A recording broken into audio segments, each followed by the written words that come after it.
Assalamu alaikum students. Today we are going to discuss a very important sections of Companies Act 2017, that is section 199, investment in associated companies and undertakings. ठीक है कि एक company है A B, ठीक है, A B C limited. अब वो अपनी किसी एसोसिएटेड कंपनी में, एसोसिएटेड कंपनी की डेफिनेशंस हम पढ़ चुके हैं कि लेट्स सपोज कोई सब्सिडरी या पेरेंट का रिलेशन हो या कॉमन डायरेक्टरशिप हो, ठीक है, या 20% से ज़्यादा आपकी शेयर होल्डिंग हो। ठीक है, तो ऐसी एसोसिएटेड कंपनीज और अंडरटेकिंग में जब कभी आप इन्वेस्टमेंट करने जाएंगे तो आपको कुछ प्रोविजंस का ख्याल रखना पड़ेगा, लॉ की प्रोविजन का। और ये एक बड़ा इंपॉर्टेंट क्वेश्चन है। फ्रीक्वेंटली आई कैप और जो रेलिवेंट अदर स्टैट्यूट्स बॉडीज़ हैं, एग्जामिनर बॉडीज़ हैं, एग्जामिनेशन बॉडी हैं, वो टेस्ट कर रही होती हैं। A company shall not make, general rule क्या है कि कंपनी इन्वेस्टमेंट नहीं कर सकती in any of its associated company और associated undertaking except under the authority of special resolution. ठीक है, which shall indicate the nature, period, amount of investment and term and condition attach thereto. ठीक है, general rule है कि आप associated company में investment नहीं कर सकते, लेकिन आप under the authority of special resolution investment कर सकते हैं। ठीक है, अब वो स्पेशल रेजोल्यूशन क्या होगी, आप कंपनी का नाम लिखेंगे, बताएंगे कि उस कंपनी से हमारा ये रिलेशन है, इतनी इन्वेस्टमेंट की नेचर ये है, मतलब लोन की फॉर्म में कर रहे हैं इन्वेस्टमेंट, एक्विटी इंजेक्ट कर रहे हैं, ठीक है, कोई एडवांस दे रहे हैं, या उसका उसका पीरियड कितना होगा, अमाउंट ऑफ इन्वेस्टमेंट क्या होगी, ठीक है, उससे रिटर्न कितना आएगा, टर्म एंड कंडीशन क्या है, ये सारी चीज़ें आपने उस स्पेशल रेजोल्यूशन में बतानी है। ठीक है, the term investment shall include equity, loans, advances, guarantees by whatever name called. ठीक है, मतलब इन्वेस्टमेंट की नेचर कुछ भी हो सकती है, except for the amount due as normal credit where the term and condition carried on an arm's length basis. ठीक है, अभी हम इससे मुंसलिक एक और सेक्शन भी पढ़ रहे होंगे रिलेटेड पार्टी का, जिसमें आर्म्स लेंथ का जिक्र होगा। तो ये कह रहे हैं कि जो इन्वेस्टमेंट है वो इक्विटी या लोन्स की फॉर्म में हो सकती है। ठीक है, जो नॉर्मल क्रेडिट होता है, लेट्स सपोज एक कंपनी है इलेक्ट्रॉनिक्स बनाने वाली, ठीक है, उसने अपनी एसोसिएटेड कंपनी को एसी बेच दिए हैं, ठीक है, और वो अपने जो दूसरे कस्टमर है उनको भी एसी बेचते हैं, उन्होंने उसी प्राइस पे उनको बेचे हैं, ठीक है, दूसरे कस्टमर से पैसे 30 दिन के बाद आते हैं, अपने एसोसिएटेड से भी 30 दिन के बाद ले रहे हैं, तो ये नॉर्मल ट्रेड क्रेडिट है, इसमें आपको स्पेशल रेजोल्यूशन और ये वो पास करने की ज़रूरत नहीं है। ठीक है, हाँ, जब आप इन्वेस्टमेंट करने जाएँ, कोई अनयूजुअल नेचर की इन्वेस्टमेंट करने जाएँ, ट्रांजैक्शन करने जाएँ, then you have to get authority of a special resolution. The company shall not invest in its associated company और associated undertaking by way of loans और एडवांसेस। ठीक है, आप लोन या एडवांस के थ्रू नहीं कर सकते।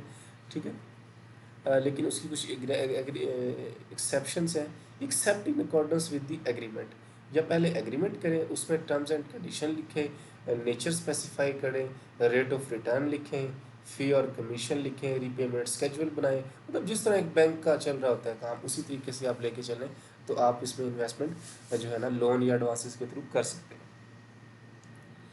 और मेंबर से अप्रूवल ले जनरल मीटिंग में, provided that return on investment. अब देखें ना, रिटर्न है, लेट्स सपोज आपने 10 बिलियन जो है ना उसको लोन दे दिया अपनी एसोसिएटेड कंपनी को। ठीक है, अब आप बैंक से जो पैसे ले रहे हैं उस पर जो मार्कअप पे कर रहे हैं वो 23% है, लेकिन आपने अपनी एसोसिएटेड कंपनी को कह दिया कि यार आप 18% ही दे देना। ठीक है, तो आपका जो रेट ऑफ रिटर्न है ना वो आपके बोर्विंग रेट से कम नहीं होना चाहिए। Provided that the return on such investment shall not be less than the borrowing cost of the investing company. ठीक है, जो इन्वेस्टिंग कंपनी है, जो इन्वेस्ट कर रही है, उसके बोर्विंग रेट से जो है रिटर्न कम नहीं होना चाहिए, और whichever is higher and shall be recovered on regular basis. ठीक है, जिस तरह आप बैंक को महीने बाद या क्वार्टरली आपके फैसिलिटी लेटर्स हैं, रीपेमेंट स्केड्यूल्स हैं, सेम इसी तरह आप उसका भी स्केड्यूल बनाएं, और रेट कम अज़ कम उतना ज़रूर होना चाहिए। ठीक है, अगर ऐसा नहीं करेंगे तो वो जो डायरेक्टर्स हैं वो पर्सनली लाइबल होंगे पेमेंट के। Provided further that the director of the investing company shall certify that investment is made after due diligence and financial health of the borrowing company is such that it has the ability to repay the loan. ठीक है, अब आपने loan जैसे bank से आप loan लेते हैं ना, सेम वैसी टर्म्स एंड कंडीशंस हैं। बैंक वाले भी देख रहे होते हैं ना कि फाइनेंशियल हेल्थ क्या है, ठीक है, ड्यू डिलीजेंस करवाते हैं इसकी, भाई उनके एबिलिटी है भी नहीं रीपे करने की, कल को कैश फ्लो भी होंगे इतने कि हमारा मार्केट पे कर दे। सेम इसी तरह आपने जो डायरेक्टर्स हैं उन्होंने भी ड्यू डिलीजेंस और प्रॉपर तरीके से इन्वेस्टमेंट करनी है in the form of loan. The commission may, by notification in the official gazette, specify the class of company, उन क्लास ऑफ कंपनी को स्पेसिफाई कर सकते हैं कि जिन पे रिस्ट्रिक्शन अप्लाई नहीं होंगी। थ्रू रेगुलेशन स्पेसिफाई सच डिस्क्लोजर रिक्वायरमेंट, या कुछ डिस्क्लोजर रिक्वायरमेंट्स वगैरह भी कमीशन दे सकते हैं। जैसे ना इसके इन्वेस्टमेंट इन एसोसिएटेड कंपनी के रेगुलेशंस भी हैं, आई थिंक 2021 के हैं या 22 के हैं। ठीक है, उसमें बस यही चीज़ें लिखी हुई हैं कि रेट ऑफ रिटर्न बताया जाए, ठीक है, और सारी वर्किंग पेपर अटैच होने चाहिए उस स्पेशल रेजोल्यूशन के, ठीक है, ताकि किसी को भी डिसीजन लेने में कोई मुश्किल ना हो।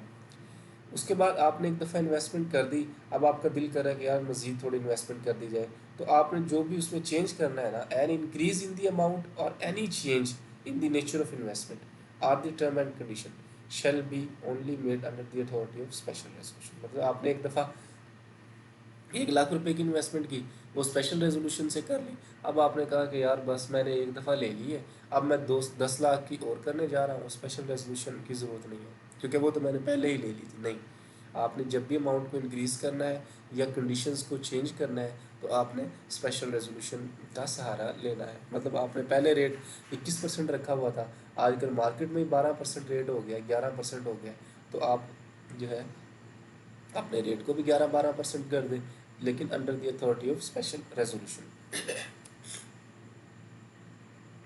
Every company shall maintain and keep at its registered office register of investment. ठीक है, हम आप अभी पढ़ के आए हैं ना कि कंपनी ने अपने रजिस्टर मेंटेन करने हैं, जैसे कितने डायरेक्टर्स का रजिस्टर, ठीक है, शेयर होल्डर्स के रजिस्टर्स वगैरह, ठीक है, मिनट्स ऑफ द मीटिंग, इसी तरह कि उन्होंने किन किन एसोसिएटेड कंपनी में इन्वेस्टमेंट की हुई है उसका भी रिकॉर्ड मेंटेन करना है। एनी कॉन्ट्रावेंशन और default in complying with the requirement of this section, अगर आप इसका डिफ़ॉल्ट करेंगे, इसको कंप्लाई नहीं करेंगे, तो लेवल 3 की पेनल्टी आप पे अप्लाई होगी।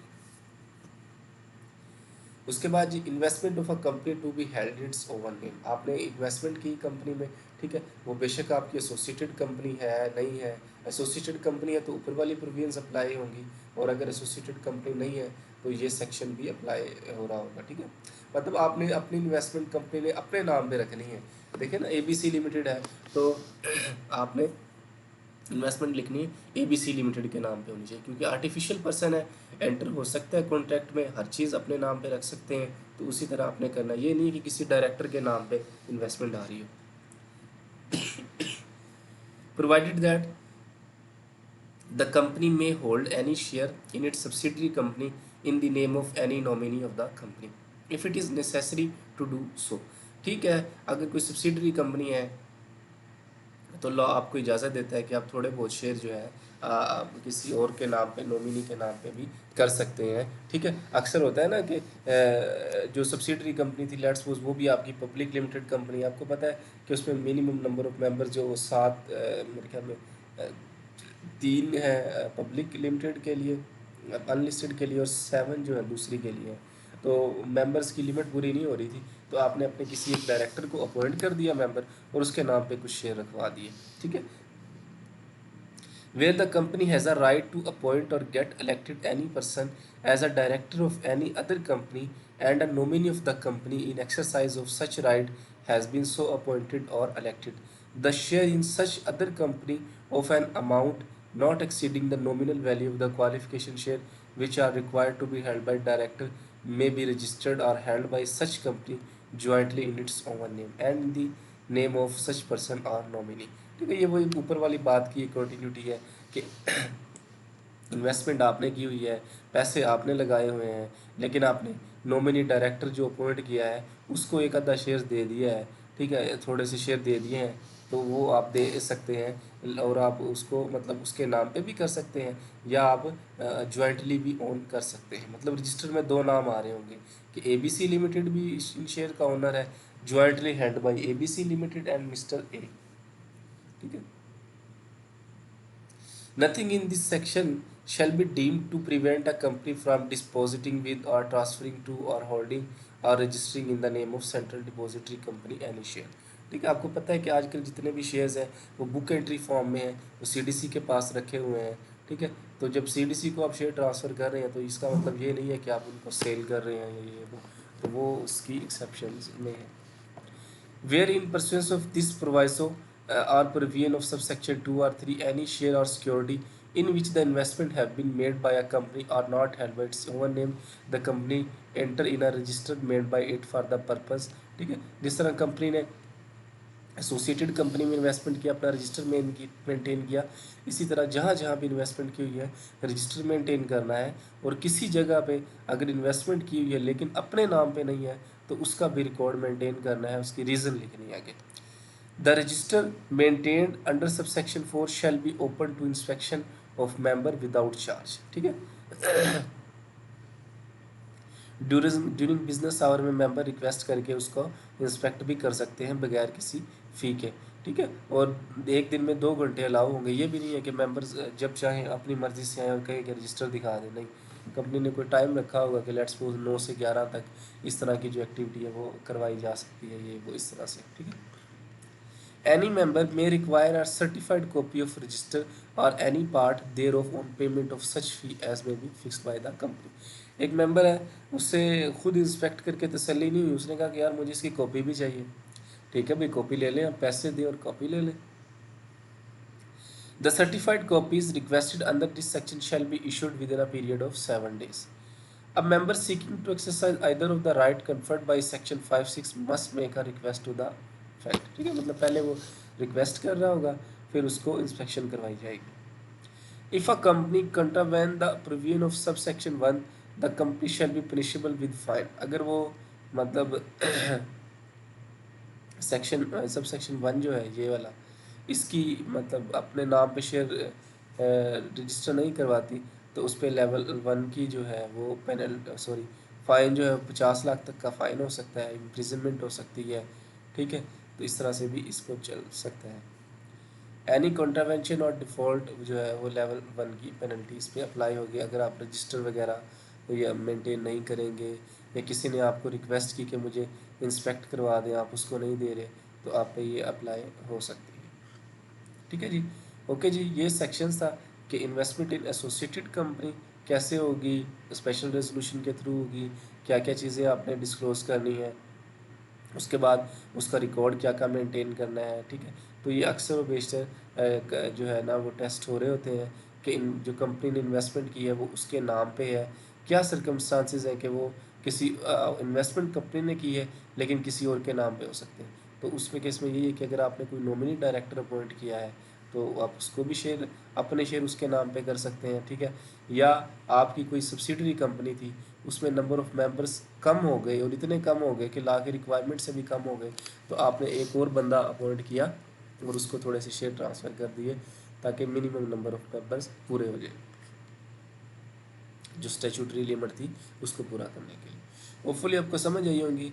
Still you have any question then please let me now. Thank you, अल्लाह हाफिज़, मिलते हैं इंशाल्लाह नेक्स्ट वीडियो में।